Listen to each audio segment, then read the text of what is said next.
숨막히는 동아시아의 상황. 미국은 중국을 압박하기 위해 오커스 동맹을 맺으며 호주의 핵 잠수함을 약속했습니다. 그런데 그 덕분에 한국이 오랜 수건이었던 핵을 보유할 수 있게 되었는데요. 심지어 미국에서도 한국의 핵을 보유하는 것에 반대하지 않아야 한다는 말까지 나오고 있습니다. 워싱턴 전계에서도 심각하게 논의될 정도라고 하는데요. 대체 어떻게 된 일인지 지금부터 자세하게 설명해 드리겠습니다. 제2차 세계대전 히로시마와 나가사키에 떨어진 핵투방은 오래 지속되던 세계대전을 순식간에 종결했습니다. 반자의 정신을 강조하면서 미국과의 전투를 지속했던 일본이 바로 꼬리를 내릴 정도로 핵의 위력은 확실합니다. 지금도 핵의 위험만큼 무서운 존재는 없다고 해도 과언이 아닙니다. 많은 국가들이 핵을 보유하기에 나섰지만 지금은 핵을 만드는 것도 이를 보유하는 것도 힘든 상황입니다. 핵을 만들기 위한 원료인 우라늄을 미국이 철저하게 감시 및 통제하고 있기 때문이죠. 핵의 위험성을 누구보다도 잘 알고 있는 미국은 동맹국이라고 할지라도 핵을 개발하려고 시도를 하는 순간 무서운 칼날을 들이댈 정도로 집요한 모습을 보입니다. 한국도 이런 미국의 감시망을 빠져나갈 수 없었죠. 박정희 대통령 시절 한국은 미국 감시를 벗어나 핵 개발을 시도하려 했지만 이내 미국 감시망에 걸려 그 이후로 핵 개발은 꿈도 꾸지 못했습니다. 비단 한국만이 아니라 모든 나라들이 핵을 만들기 위해선 미국의 허가가 있어야 했습니다. 그런데 최근 미국이 특별하게 핵을 허가한 국가가 있습니다. 바로 호주인데요. 갑작스럽게 공개된 인도태평양 지역에서의 3자 안보 파트너십 포커스가 출범하게 되면서 미국의 지원을 받은 호주가 핵 잠수함을 보유하게 되었습니다. 기존에는 프랑스의 쉬프랑급 잠수함을 기반으로 한 재래식 잠수함 어택급을 받기로 합의가 된 호주가 미국과의 협의를 통해 원자력 잠수함 수입을 결정하면서 전 세계에 충격을 주었습니다. 총 77조에 해당하는 핵 잠수함 사업을 놓친 프랑스는 호주의 태도에 분노하며 미국에게 외교적 분노를 표출하는 사태가 일어났으며 한국 역시 호주가 핵 잠수함을 보유하게 되면서 당황한 기색을 감출 수 없었는데요. 한국은 이전부터 핵 잠수함 도입을 요청하면서 미국에게 핵 제한을 풀어달라는 요청을 여러 차례 했는데요. 그러나 그때마다 미국은 한국도 예외가 없다고 말하며 핵 개발로 이어질 수 있는 핵 잠수함 도입을 반대했습니다. 그런데 호주의 핵 잠수함을 수출하기로 결정하면서 떠오르는 중국의 위협을 막을 파트너로 호주가 선택되었으며 중국의 군사력을 막기 위해 어쩔 수 없이 호주에게 핵 잠수함을 제공했다는 발표를 미국 국방부가 발표하면서 한국은 의아함을 감출 수 없었습니다.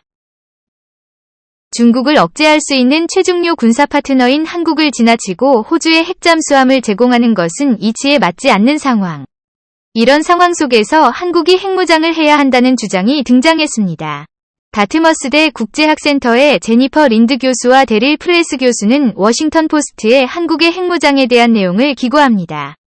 여기서 이들은 한국 핵무장을 미국이 지지해야 한다는 주장을 펼쳤는데요. 오코스의 출범과 중국의 부상 그리고 흔들리는 한미동맹에 있어 미국이 선제적으로 한국과의 관계를 회복할 필요가 있다고 말하며 특히 최근 북한의 불안한 움직임에도 초점을 맞출 필요가 있다고 역설합니다. 북한은 최근 XLB함을 비롯해 소형 핵탄 2개 발에 박차를 가하고 있는데요. 보스턴을 비롯한 미국 동부까지 북한의 핵 잠수함이 타격 가능하다는 시나리오가 나오면서 북한에 대한 위협은 비단 미국만의 문제가 아닌 한국에도 심각한 위협이라는 부분을 드러냈습니다. 한국이 재래식 무기로 북한과 중국의 위협에서 온전히 스스로 지키는 것은 불가능에 가까운 일이라고 말하며 이를 극복하고 동북아시아 정세의 균형을 가져오기 위해선 한국의 핵무장이 필수라는 사실을 지적합니다.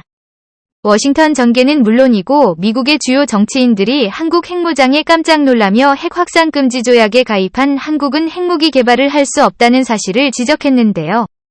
이들은 사설을 통해 한국의 핵무기 개발은 정당화될 수 있다고 말했는데요.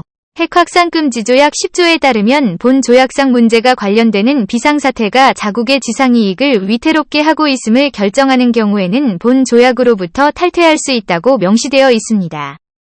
북한이 핵무기로 위협하고 있고 중국이 한국에 위협을 가하는 상황이라면 충분히 탈퇴할 수 있는 여건이라 볼 수 있으며 한국이 조약을 탈퇴하고 핵무기를 독자 개발하는 것에는 어떠한 문제가 없다고 말했죠. 한국이 핵을 보유하는 것은 시간 문제나 다름이 없습니다.